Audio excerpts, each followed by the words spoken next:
Hey, what's going on, everybody? It's Wilhelm Scream, and welcome back to the channel for more Destiny 2 news and intel. And today, once again, is Friday, so we have our Friday weekly update. XUR has returned, and Trials of Osiris this weekend. There is a couple of surprises with Trials of Osiris, so I'll cover that information once we get past XUR. We'll also cover all of the best farms, glitches, and cheeses that you can use heading into the weekend. If you haven't had a chance to play very much this week, the Dawning is in session, so there are some really great farms.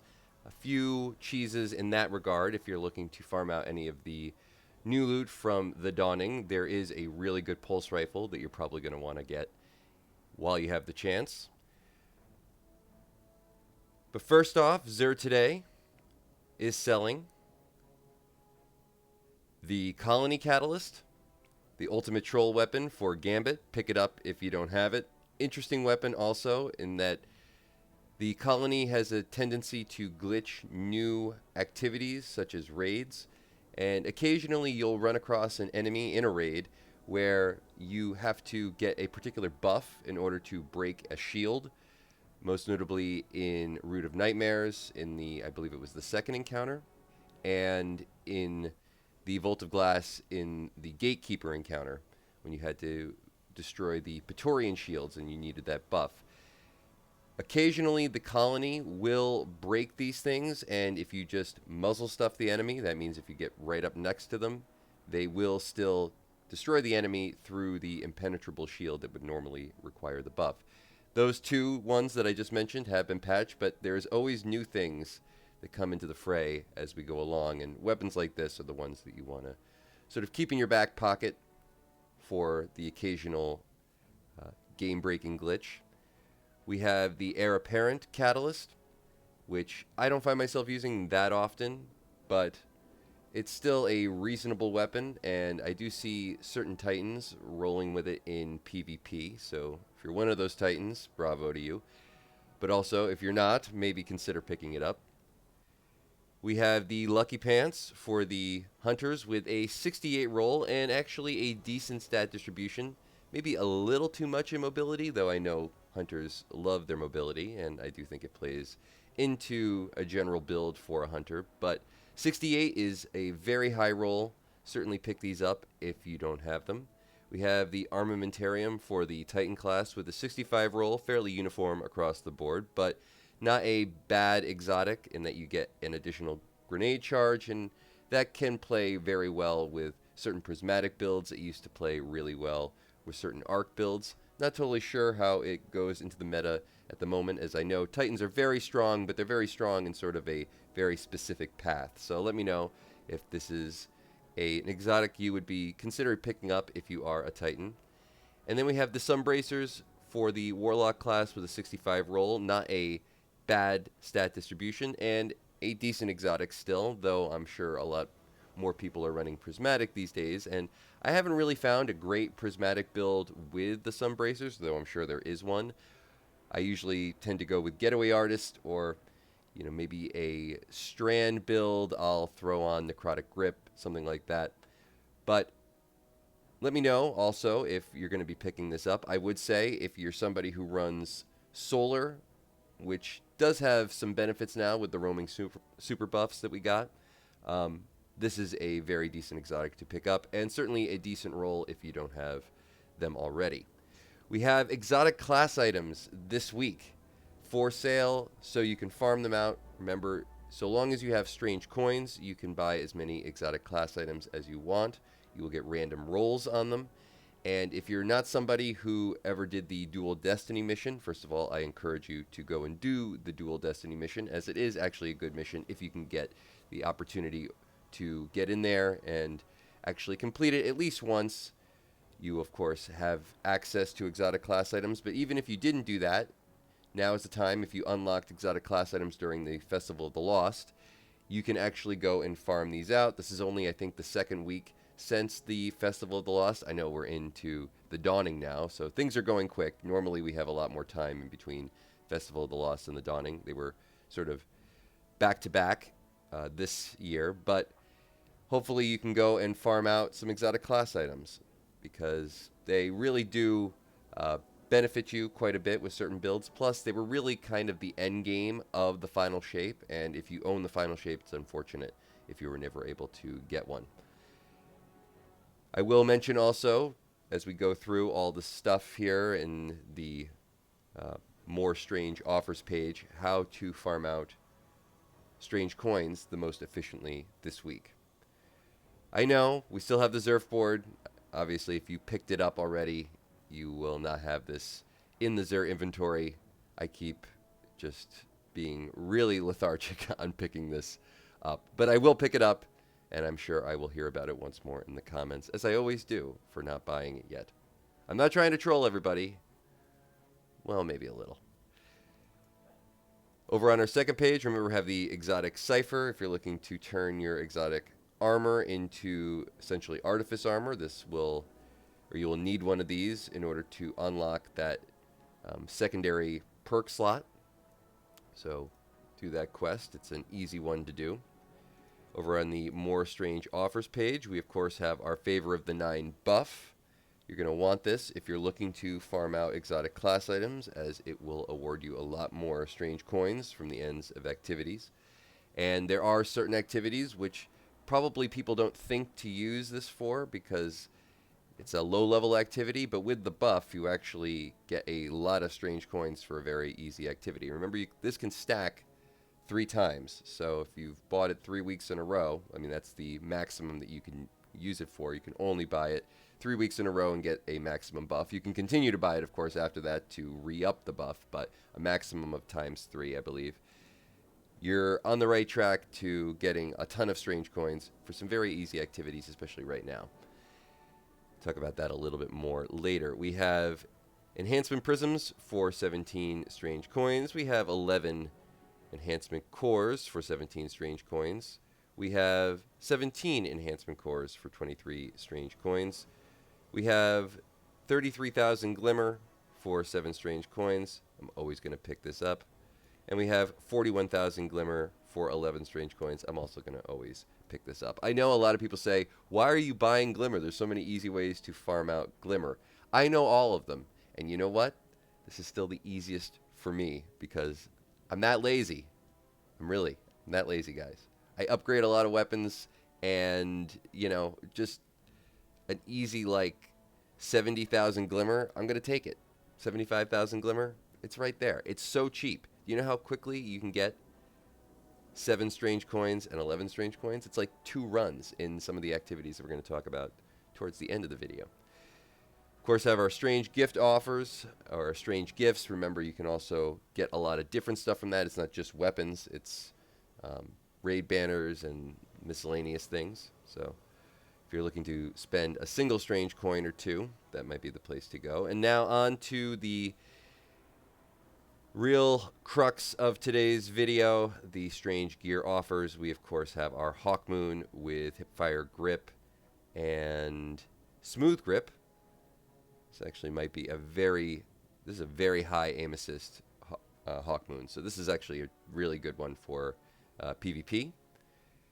We have our XUR'S Regime, also a really good PvP weapon, or at least it was. Pulse rifles seem to be dominant at the moment, although there are certain auto rifles, Chroma Rush, I believe, which was really good the last time Iron Banner came around. I don't know how it would do in an elimination playlist like Trials this weekend, as the whole flow of elimination playlists is just a lot different, at least in my opinion, versus playing a 6v6. But this does do fairly decent in 6v6, so pick it up if you don't have it. We have the Skyburner's Oath, which I would have recommended picking up for when we have the Proving Ground Strike as the GM, because this used to be able to fire through the mini-boss's shields, those big domes that they put up, and shoot the actuator in the middle so that you can take it down and just progress through that a whole lot easier. It also helped a lot with the final boss.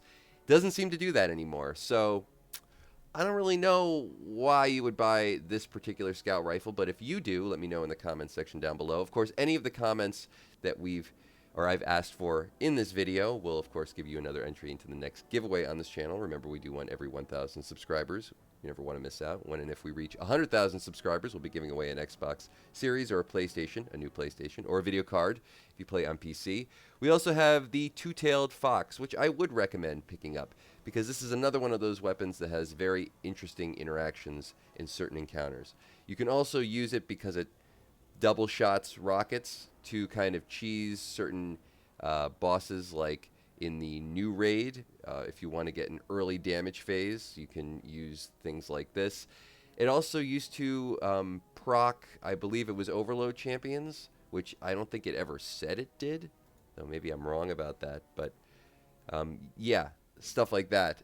You never know how it's going to really work, but it's a good rocket launcher. I would definitely put it in the top 5 rocket launchers, just because of its uniqueness and because of how certain interactions that it doesn't say it does, it does. It's a lot of doeses, but doesn't say it do. It doesn't say. Forget it. You know what I said. Weird interactions. Pick it up if you don't have it. On to legendary weapons. We have Escape Velocity with Zen Moment Elemental Capacitor. We have Precipitous Appetite. Hopefully I said that correctly. With Well-Rounded Headstone, interesting, and Unsalted Hunger.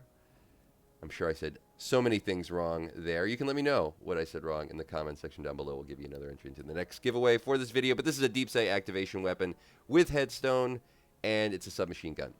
Plays into the champion meta at the moment for the fact that it's a submachine gun, but also because of stasis. Plays into your artifact perks. Headstone is one of the best stasis weapon perks that you can get, especially if you're running stasis on any part of your subclass, so this might be worth a pickup. We have the 7th Seraph SI sidearm. It's not a rocket sidearm or a special sidearm, unfortunately, but this one comes with Threat Detector and Vorpal, Vorpal is a great perk. We have a contingency plan with Subsistence and Unrelenting. We have a Brigadier's Memory with Quick Draw and Elemental Capacitor. We have Electric Principle with Ensemble, Target Lock, and Head Rush, another Deepsight activation weapon here. And for the Warlocks, we have the Eternity's Edge with Infinite Guard and Thresh.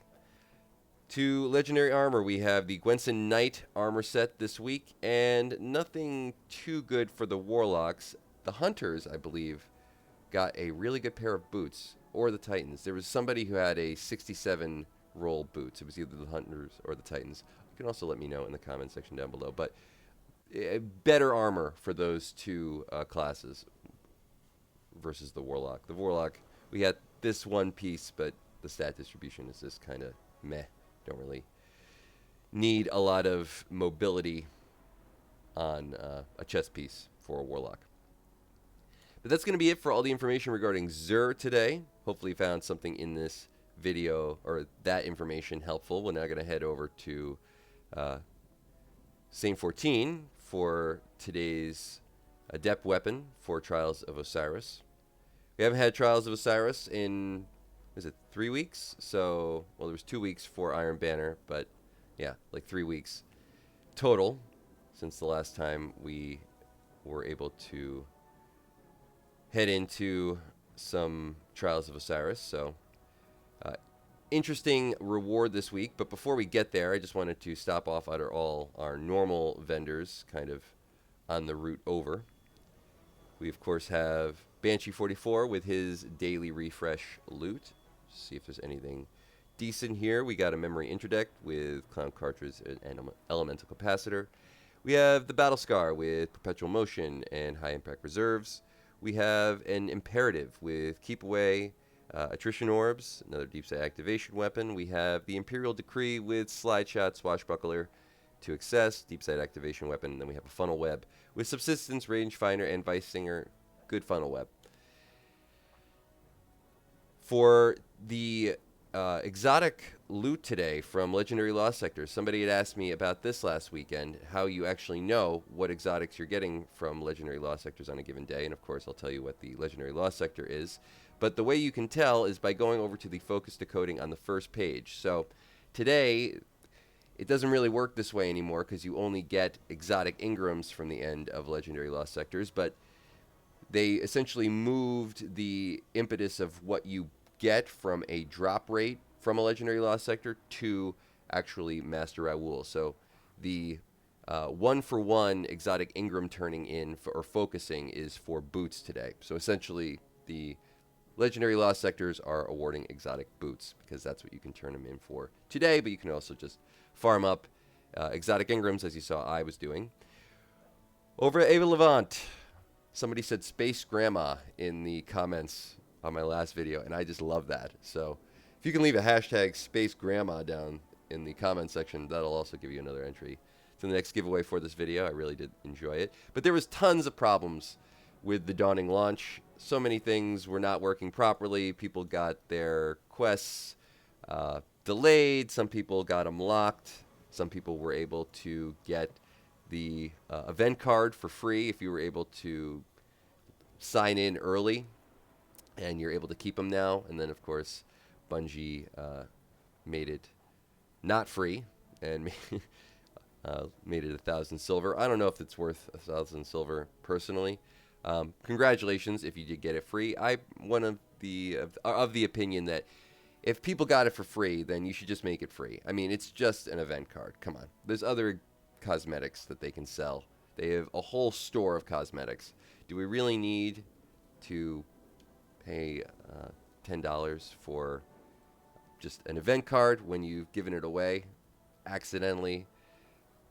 I don't think so. But let me know your comments or your thoughts on that. Be interested to hear your opinions down below. For Commander Zavala this week and the Nightfall, it is the birthplace of the Vial, which is one of the easiest ones in the current rotation to farm out. We got the Scintillation Linear Fusion Rifle. You can get the GM done. You get the Adept form. Also, let me know if anybody's still looking for a Birthplace of the Vial tutorial in the comments. I do have a video on it, but I haven't really felt the need to post it yet because it seems like people kind of have their finger on the button of that particular strike. Maybe that's not the right expression. Finger on the pulse. That's the right expression. They know what they're doing in that strike, and they really haven't seemed to need my help. So if you are somebody who does need some help in that strike, and maybe a few things that you can do to help as a solo player, let me know in the comment section down below. The map for Trials of Osiris this week, by the way, is Midtown, so sorry about that if you were planning on playing, because I know that map is not that much fun. But for this week's featured Adept weapon, we have the Summoner, which is weird because Bungie said that the Summoner was going to be the Trials weapon for the last week of the year, so the end of this month, Trials of Osiris. We should have Trials all this month, so I don't know what's going on with this. Maybe we're going to have it twice over the next month. Maybe Bungie is just like, people love the Summoner, so we're just going to keep giving them the Summoner. But, yeah, Summoner Adept available this week. So, have fun with that. Unfortunately, it also is Midtown. But the other interesting thing is that we were not supposed to have Trials Labs, I believe, this weekend. And we do. So, this is... yeah, Trials Labs. If you don't know what Trials Labs is, essentially if you're playing as a solo player, you will always get teammates that are, in my case, I'm a Warlock, would always be one Titan and one Hunter. You're never going to get any repeat classes in Trials Labs. I think this might be a good opportunity for solo players if you're going for the Summoner to get one. Remember, you don't need to go flawless anymore to get an Adept weapon. You just need to get the 7 wins. So good luck. But none of this was supposed to be going on this week. This was all supposed to be the last week of the month, or the last Trials of the month. So I don't know. I don't know what Bungie's doing, but they're doing a lot of different stuff. Keeping us on our toes, I'll say that. For the Legendary Lost Sector today, it's over on the Savathun's Throne World. Oh, I don't have... I know. I have this... I have Witch Queen. Everybody, now that I clicked on it, everybody's going to comment. You don't have Witch Queen? I have Witch Queen. This is on my PC. I'm not going to spend money to get 2 different expansions if I don't play on the PC that often. I normally play on the console. So, you know, that's where I own everything. But occasionally I'll just make a video like this on my PC because it's just a little bit more convenient. But I do own, yes, I do own the Witch Queen. Unfortunately, I can't tell you exactly which Legendary Lost Sector it is today, but it's on Savathun's Throne World. Over on Europa, remember that the Vespers host dungeon is still glitched, and I don't know if it's going to get fixed now, but you can, if you're a solo player, even doing this on the master difficulty, you can still skip past the first encounter, deposit the bombs in the, we'll call it encounter 1 and 1.5, where it's much easier to deposit the bombs, and still get all the loot from the first encounter, which includes Artifice armor. There's any of those God roll weapons that drop from there as well. So, you know, keep doing that while you can. Over on the moon, if you're looking to farm out Dawning Spirit and any of the base materials, the cooking materials for the Dawning, you're going to want to go and head to the In the Deep mission, because this is still the only place where you can passively, quote-unquote, AFK farm. You know, I'm not going to, no macros needed. You're not going to use a macro. Nobody's using any macros here, Bungie. Nobody. We're just being boring and holding our controllers down, our trigger buttons down. Yeah, that's what we're doing. And you can do that a whole lot easier by having 2 things. 1, go to your character and make sure that you have the Starfarer ship equipped, because the Starfarer ship has the Spirit of the Season, grants a chance to generate Dawning Spirit whenever you find Dawning ingredients. So it's not 1 for 1, but it's about 3 for 1. Really great if you're looking to passively farm in the Deep mission. Also, if you're looking to easily passively farm without a macro, make sure that you go over to your gameplay settings and have full auto firing turned on. That means any weapon will be full auto, so you never have to actually pull the trigger. You just hold the trigger down and it will auto reload at the end of the clip. So that's how you do that. Also, over on the moon, we have the Garden of Salvation raid as the featured raid this week, and we have Pit of Heresy as one of the featured dungeons. Over on our Legends page, we have Kingsfall as the other featured raid. We have the Node Avalon as the exotic mission. And then over on Savathun's Throne World, we have our another featured dungeon for the day, whose name escapes me, but you can leave it in the comments section down below for another entry into the next giveaway, of course. And that is going to be it. You're getting really close to me saying 14. Why don't you just back up a little bit there, buddy? And that's going to be it for all the information in today's video. Hopefully you found something in this video helpful. Please remember to like, comment, and subscribe to the YouTube channel, and turn on the bell to post notifications so you never miss out on any future Destiny 2 content like this. You can also follow me on Instagram. It'll be linked in the description box down below. Remember, any of the things that I just mentioned, as well as leaving any of the comments that I might have requested, will give you another entry into the next giveaway for this video. On this channel, we do one every 1,000 subscribers, so you never want to miss out. And when and if we reach 100,000 subscribers on the channel, we'll be giving away an Xbox Series, PlayStation, or a video card if you play on PC once again. If you've made it to this point in the video, you can also leave a hashtag XUR or hashtag the final shape or hashtag the dawning in the comments section down below for another entry into the next giveaway. And once more, I'm Wilhelm Scream. Thanks so much for watching. Again, hopefully everybody has a great weekend. And of course, we will see you next time.